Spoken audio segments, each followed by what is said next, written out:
Hello बच्चों, मैं वर्मा दीपक testify tutorial classes में आप सभी का स्वागत करता हूं। आज के इस लेक्चर में हम पढ़ने वाले हैं एक्सरसाइज 6A क्वेश्चन नंबर 32। कैसे हो बच्चों आप सभी लोग? आशा करते हैं कि आप सभी मजे में होंगे।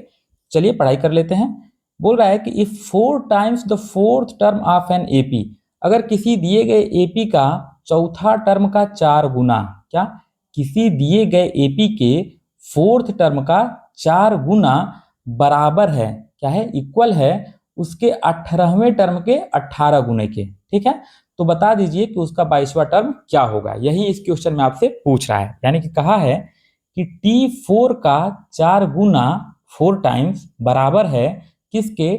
T18 के 18 गुने के। ठीक, यही इस क्वेश्चन में आपसे कहा गया है। तब बता दीजिए कि T22 की वैल्यू क्या होगी बाबू। ठीक है ना, तो चलिए इसको हम सॉल्व कर लेते हैं। यहां लिख लेंगे अकॉर्डिंग टू क्वेश्चन, क्वेश्चन के अनुसार दिया गया है given, according to question given T4, क्या T4 का 4 गुना यानी कि 4 टाइम्स बराबर है कितने के? T18 के 18 गुने के, 18 टाइम्स के। ठीक, बस इसी को सॉल्व करना है और T22 का वैल्यू फाइंड आउट कर देना है। ठीक है ना, ये क्वेश्चन बहुत ही इजी है, कुछ नहीं है इसमें। देखो T4 को क्या लिख दें? A+3D। ठीक है, A+3D into 4 is equal to T18 को क्या लिख दे बाबू? तो आप कहिएगा कि A+17D लिख दीजिए। आप सोचेंगे ये डायरेक्ट कैसे लिख रहा है? तो पिछले वीडियोज में मैंने इसको बताया बाबू लिखने के लिए। ठीक है ना, क्योंकि A+n-1 इंटू डी ही तो होता है। तो n की जगह पे अगर 18 रखेंगे तो 18 में से 1 गया कितना आएगा? 17 आएगा। तो वही चीज मैंने पहले बता रखा है। अगर आप पिछले वीडियोज को, पिछले लेक्चर्स को नहीं देखे हैं तो सबसे पहले आप जा करके इस एपी का इंट्रो क्लास देखिए। ठीक है ना, सबसे पहला इंपॉर्टेंट है आपको इंट्रो क्लास देखना। और इंट्रो क्लास देखने के बाद आप जितने भी लेक्चर सीक्वेंस से पढ़े हुए हैं ना, सभी लेक्चर्स को देखिए और सॉल्व कीजिए। सब में मैंने कुछ ना कुछ नई चीजें आपको सिखाई हैं, कैसे उसको सॉल्व करना है और कैसे शॉर्टेस्ट मेथड से छोटे और कम समय में चीजों को हम सॉल्व कर पाए, इस चीज को मैंने आपको सिखाया है। ठीक, तो चलिए इसको हम सॉल्व करते हैं। यहाँ पे क्या कर दें? Multiply by 18। अब देखिए A+3D और इंटू 4 है, ब्रैकेट तोड़ेंगे तो क्या हो जाएगा? 4A plus 4 3 12D is equal to हो जाएगा 18A और प्लस 18 इंटू 17। क्या बाबू? 18 इंटू 17। चलिए इसको साइड में हम एक बार मल्टीप्लाई कर लेते हैं, क्योंकि मेरा भी टेबल इतना तगड़ा नहीं है कि 18 को 17 बार में हम पढ़ लें। 18 इंटू 17 हो जाएगा 8 से 56 को 6 हासिल 5, 7 का 7 और 5 12, 126, 1 8 8 और 1 1। ठीक, तो ये हो जाएगा 6, 8 2 0 हासिल 1, 1 1 2 और 1 3। कितना आ गया? 306। ठीक है ना, तो यहाँ रख लेते हैं क्या? 306। यहाँ रख दें क्या? 306D। ठीक है बाबू। अब देखो यहाँ हो जाएगा आपका, क्या करें हम बाबू? कुछ भी कर लो। 4A और 18A को इधर ला दो, माइनस का 18A is equal to 306D minus 12D। अगर आपको इन स्टेप्स में प्रॉब्लम हो रहा है, नहीं समझ आ रहा है ना, तो इसका मतलब कि आपका बेसिक जो है, आपका बेस जो है वीक है, कमजोर है। ठीक, इसलिए आप नहीं समझ रहे हो। और यहाँ 9th लेवल पे मैं इतनी छोटी छोटी चीजें आपको नहीं बता सकता। अगर आपको बेसिक चीज जाननी है, बेसिक आपको समझना है, तो आप कमेंट बॉक्स में एक बार मुझे कमेंट कर दीजिएगा कि सर 9th के लिए, 9th को पढ़ने के लिए जिन भी बेसिक चीजों की जरूरत है वो आप हमें बता दीजिए। तो मैं उसके लिए एक अलग से प्लेलिस्ट बना दूंगा और उस प्लेलिस्ट में आपको बेसिक वाली चीजें बता दूंगा, जिसके हेल्प से आप 9th को पढ़ पाओ। अगर चीजें आपको बिल्कुल भी नहीं समझ आ रही हैं तो इसका मतलब यही है कि आपका बेस क्या है? वीक है, एकदम कमजोर है, बेसिक आपकी क्लियर नहीं है।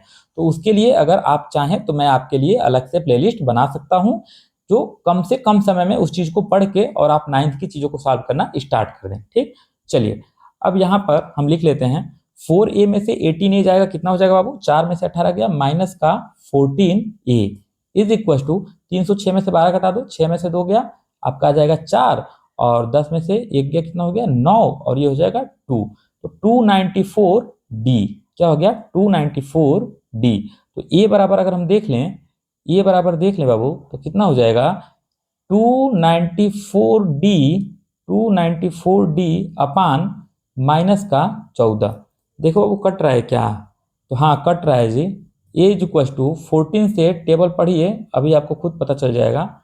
14 से आप टेबल पढ़िए, 14 दूनी 28 और 1 29 और 14 का में 14, तो ये बराबर क्या आ गया 21D, और वो भी किस में, माइनस में। क्यों बाबू, क्योंकि देखो यहाँ पे माइनस लगा हुआ था, तो ये माइनस जाके डिवाइड कराएगा ना प्लस में, तो क्या हो जाएगा माइनस में 21D हो जाएगा। इसको हम मान लेते हैं क्या, equation number first.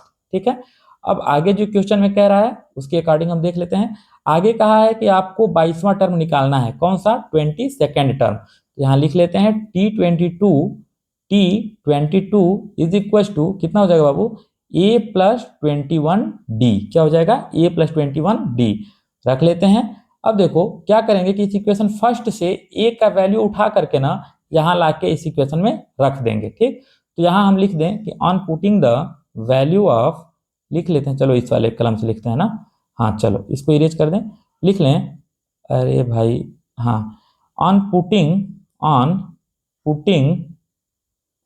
the value of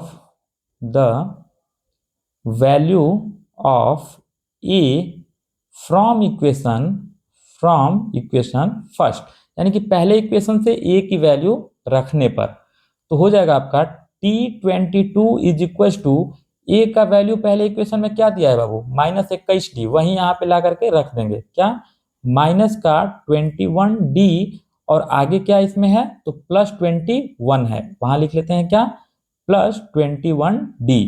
अब देखो ये दोनों आपस में कैंसिल हो जाएंगे और T22 क्या आ जाएगा, 0 आ जाएगा, यानी कि इस दिए गए AP का 22वां टर्म क्या है बाबू, 0 है, और यही इस क्वेश्चन का आपका क्या है बच्चों, आंसर हो जाएगा, यही इस क्वेश्चन का आंसर हो जाएगा। ठीक, अब चलिए अगले नेक्स्ट क्वेश्चन की तरफ बढ़ते हैं। अगला नेक्स्ट क्वेश्चन है 33, इसमें पूछ रहा है if 10 times the 10th term, यानी कि किसी AP के 10वें टर्म का 10 गुना, क्या बोला मैंने, किसी दिए गए AP के 10वें टर्म का 10 गुना बराबर है उसके 15वें टर्म के 15 गुना के, 15th टर्म के 15 गुना के, तो शो कीजिए, प्रूफ कीजिए, दिखाइए कि 25वां टर्म क्या होगा, 0 होगा। यानी कि इसने पहले ही आपको आंसर बता दिया कि 25वां टर्म क्या प्रूफ करना है, 0 प्रूफ करना है। अगर T25 इज इक्वल टू 0 आ गया तो वहीं आपका क्या होगा, आंसर होगा, और आपका क्वेश्चन बिल्कुल करेक्ट होगा। ठीक, तो चलिए पिछले क्वेश्चन के जैसा ही इसको भी हम सॉल्व कर लेते हैं, एकदम हूबहू 2 कॉपी क्वेश्चन पेस्ट कर दिया है। लिख लेते हैं, अकॉर्डिंग टू क्वेश्चन गिवन, दिया गया है क्या आपको कि T10 10वें टर्म का 10 गुना, यानी कि 10 से मल्टीप्लाई कर दिया, इक्वल है, बराबर है कितने के, 15वें टर्म के 15 गुना के, ये क्या है, बराबर है, इसने क्वेश्चन में बोल रखा है। ठीक, तो अब चलिए T10 को क्या लिख सकते हैं, आप कहेंगे कि सर A+9D लिख सकते हैं, और इनटू 10 लिख देंगे, इज इक्वल टू 15वें टर्म को हम क्या लिख सकते हैं, तो A+14D लिख देते हैं। ठीक है, A+14D इंटू 15। ठीक है, तो अब मल्टीप्लाई करा लेते हैं, ये हो जाएगा 10A और प्लस 10 नवा 90D is equal to 15A, sorry यहाँ पे A होगा, इसको इरेज कर दें, 15A और प्लस 15 इंटू 14, बाबू अब फिर से बात फंस गई कैलकुलेशन की। चलिए यहाँ साइड में हम कैलकुलेट कर लेते हैं, क्या दिया हुआ है, 15 का 14 से मल्टीप्लिकेशन पूछा है, 5 चौके 20, कैरी लगा 2, 4 कम 4 2 6, एक पाँच हम 5 और एक 1, तो ये हो गया 0, 6 5 11 1 हाथ से 1 और 1 और 1 2, 210, कितना आ गया बाबू, 210 आ गया। ठीक, चलिए इसको हम यहाँ पे लिख देते हैं, हो जाएगा आपका 210D। ठीक, अब चलिए चीजों को एक साइड कर लेते हैं, तो हो जाएगा 10A और उस 15A को इधर ला दे, कितना हो गया, माइनस का 15A इज इक्वल टू, पहले से इधर कौन बैठा है 210D, और बाद में कौन आ रहा है, माइनस का 90D। ठीक है ना, 90D, तो 10A में से 15A गया, कितना हुआ, माइनस का 5A इज इक्वल टू 210 में से 90 घटा दो बाबू, कितना आ जाएगा, 0 को 0 और 11 में से 9 गया 2, और यहाँ आ जाएगा 1, यानी कि 120D। ठीक है, चलो देखा जाएगा, अगर कोई गड़बड़ी होगी तो देख लेते हैं। A is equal to 120D upon में -5, कटा देते हैं, 5 से कितनी बार में कटेगा बाबू, 5 दूनी 10 और 2 12 40, 5 20, 5 चौके 20, 24, तो A इज इक्वल टू क्या आ गया, -24D। कहोगे माइनस कहाँ से लिखें, मत कहो, ठीक है बाबू। क्यों? क्योंकि यहाँ पे नीचे माइनस दिया हुआ है और ऊपर प्लस है, तो डिवाइड कराएंगे तो प्लस और माइनस में डिवाइड करा देंगे, क्या आ जाएगा? माइनस आ जाएगा। इसलिए मैंने ए को लिख दिया क्या? -24d। इसको मान लेते हैं इक्वेशन नंबर फर्स्ट, ठीक है। इसे क्या मान लें? Equation number first. अब इसने कहा है किसके बारे में बोला है?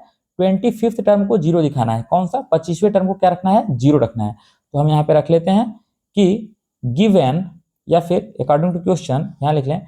इरेजर बहुत बड़ा हो गया ना बाबू, इरेजर को थोड़ा हम छोटा कर देते हैं, ठीक है। 2 3 पे रहने दो, ठीक। हाँ, अब देखो यहाँ लिख लें क्या? टी कौन सा टर्म था जी? भूल गए फिर से। 25th is zero. T 25th is equal to zero. इसने बोला है टी 25वां टर्म क्या होना चाहिए? जीरो होना चाहिए। रख लेते हैं, इसको लिख लेंगे a + 24d बराबर जीरो, ठीक। अब a का वैल्यू इक्वेशन नंबर फर्स्ट से रखने पर तो लिख दें इसको एक बार। On putting the value of a, the value of a in equation, या फिर from equation first, a from equation first. पहले इक्वेशन से a का वैल्यू रखने पे a कितना आ गया बच्चों आपका? तो आप कहिएगा कि a आ गया आपका -24, a क्या आ गया? -24d और +24d is equal to zero. ये देखो -24d से +24 कट गया तो 0 इज इक्वल टू 0, यानी कि यहाँ क्या हो गया बाबू? LHS बराबर हो गया कितने के? RHS के। यहाँ हम लिख देंगे LHS is equal to RHS, और यहाँ लिख दीजिएगा क्या? Hence proved. क्या लिख देंगे? हैंस प्रूव्ड, यानी कि चीजें हमारी क्या हो गई? प्रूव हो गई, ठीक है। चलिए आज के लेक्चर में बस इतना ही। अगर आपको ऐसा लग रहा हो कि मैं फास्ट पढ़ा रहा हूँ या चीज़ें मैं फास्ट कर रहा हूँ, तो उसके लिए भी आप कमेंट सेक्शन में हमसे बता सकते हैं। चीज़ों को हम चाहें तो स्लो भी पढ़ा सकते हैं, ठीक। बट मैं ये समझ के पढ़ा रहा हूँ कि आप 9th के लेवल पे हो और 9th के लेवल तक पहुँच चुके हो, तो ये सारी चीज़ें आपके लिए ईजी होंगी। जो भी स्टेप्स मैं फॉलो कर रहा हूँ उसको आप समझ पा रहे होंगे, ठीक है ना बच्चों। ठीक, अगर किसी प्रकार की कोई भी प्रॉब्लम आती है आपको, तो आप मुझे कमेंट कीजिए, और अगर आपको समझ आ रहा है और क्वेश्चन आपको सॉल्व हो जा रहे हैं, तो भी आप बाबू कमेंट सेक्शन में कुछ ना कुछ अपने तरफ से मेरे लिए लिख सकते हैं, ताकि मुझे बाबू एक मोटिवेशन मिलता है, ताकि अच्छे से अच्छा और आगे मैं आपके लिए लेक्चर बना सकूं। और अगर मैं फ्री में इन चीज़ों को आपको प्रोवाइड करा रहा हूं, तो बाबू चैनल को सब्सक्राइब कर लो और अपने फ्रेंड लिस्ट में इसे शेयर कर देना, ठीक है ना। ठीक है, चलिए आज के लिए बस इतना ही। खुश रहिए, मस्त रहिए, व्यस्त रहिए और मन लगा के पढ़ाई करते रहिए। धन्यवाद।